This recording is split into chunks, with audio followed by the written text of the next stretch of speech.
भारत चीन के बीच एलएसी पर फिलहाल शांति है, लेकिन विवाद अभी भी बना हुआ है। चीन की चालबाजियों के बीच अब भारत ने उसे घेरने की तैयारी कर ली है। चीनी कंपनियों को सरकारी खरीद प्रक्रिया से दूर रखने के लिए सरकार ने नए नियम बनाए हैं। तो क्या है ये नियम जिनसे चीनी कंपनियों को होगा बड़ा नुकसान? देखिए इस रिपोर्ट में। एलएसी पर भारत चीन विवाद का असर अब भारत और चीन के बीच कारोबारी संबंधों पर साफ साफ दिखाई देने लगा है।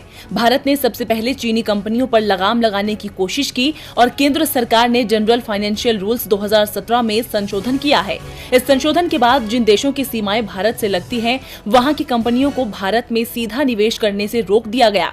भारत के पड़ोसी देशों से एफडीआई के लिए सरकार की अनुमति जरूरी कर दी गई। ये नियम चीन को देखते हुए ही बनाया गया था। चीन से संबंध और खराब हुए तो सरकार ने कई चीनी ऐप बैन कर दिए और अब सरकार ने चीनी कंपनियों को सरकारी खरीद प्रक्रिया से दूर करने की तैयारी कर ली है।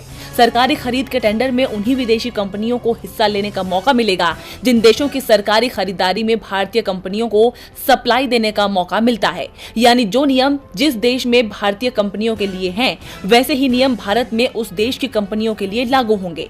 चीन में भारतीय कंपनियों पर सरकारी खरीद में सीधे शामिल होने की अनुमति नहीं है, इसलिए जाहिर सी बात है कि चीनी कंपनियों को भी अब भारत में इस तरह के सौदे में शामिल होने की अनुमति नहीं होगी। ये नियम सभी सरकारी विभाग और मंत्रालयों के लिए लागू माना जाएगा। डीपीआईआईटी की तरफ से बताया गया है कि भारतीय कंपनियों को सरकारी खरीद में हिस्सा लेने से रोकने वाले देश की कंपनियां सिर्फ उन्हीं आइटम की सरकारी खरीद में हिस्सा ले सकेंगी जिनकी सूची सरकार प्रकाशित करेगी।